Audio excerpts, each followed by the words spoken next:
L'operazione Resto Mod di oggi va ad interessare un modello molto particolare, la Porsche 928. Presentata recentemente alla Design Week di Milano, nasce da una collaborazione franco-italiana di prim'ordine. L'idea parte da Thierry Nardon, 38enne transalpino con la passione per le auto, soprattutto quelle del cavallino di Stoccarda, che ha modernizzato le linee della 928 GTS, avvalendosi poi dell'aiuto di due aziende italiane. La Borromeo de Silva, azienda di design già al lavoro sulla Delta futurista di Automobili Amos, e la Podium Advanced Technologies, specializzata in progettazione e integrazione di sistemi automatici di meccanica ed elettronica. Facendo un passo indietro, la 928 ha avuto una carriera longeva come poche, dal 1978 al 95. Non è stata tuttavia tra le Porsche più amate.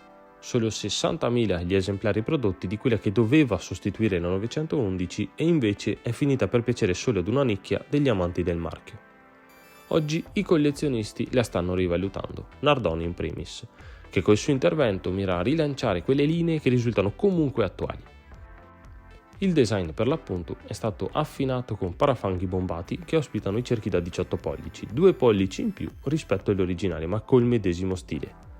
Si aggiornano e colpiscono per primi i gruppi ottici. All'anteriore rimangono i frogai che diventano a LED, mentre al posteriore la 928 guadagna i fari che attualmente si possono trovare sulla 911-992. Passando agli interni, qui si nota un maggiore intervento con una strumentazione minimal che mixa l'analogico col digitale. L'infotainment infatti è derivato dal sistema Porsche Classic Management System con Apple CarPlay. I materiali vanno dalle pelle foglizzo all'Alcantara, una qualità eccelsa che si rifletterà senza dubbi sul prezzo di listino. Arriviamo alla meccanica, col 5,4 litri V8, il più potente che si potesse avere all'epoca, che passa dai 350 cavalli ai 400 attuali, visto l'aggiornamento prettamente elettronico. Modificato anche il cambio che guadagna una marcia in più, da 5 a 6. Nuovo anche il differenziale a slittamento limitato, così come l'impianto frenante maggiorato e il servosterzo elettrico adattivo. Completa il quadro il nuovo assetto che adotta sospensioni adattive con bracci e portamozzi riprogettati.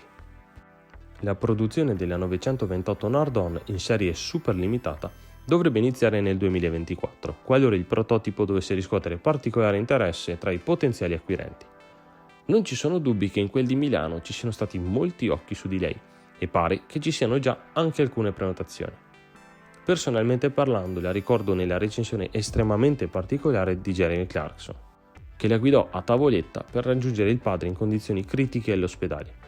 Le prestazioni di livello gli permisero di arrivare poco prima della sua scomparsa, dunque la 928 finì per essere una vettura amata da uno dei recensori più severi sulla piazza. Unendo questo ad un'operazione di restauro di tale portata, non posso che auspicarne il meritato successo. Ha davvero stile da vendere, a caro prezzo, 480.000 euro l'una.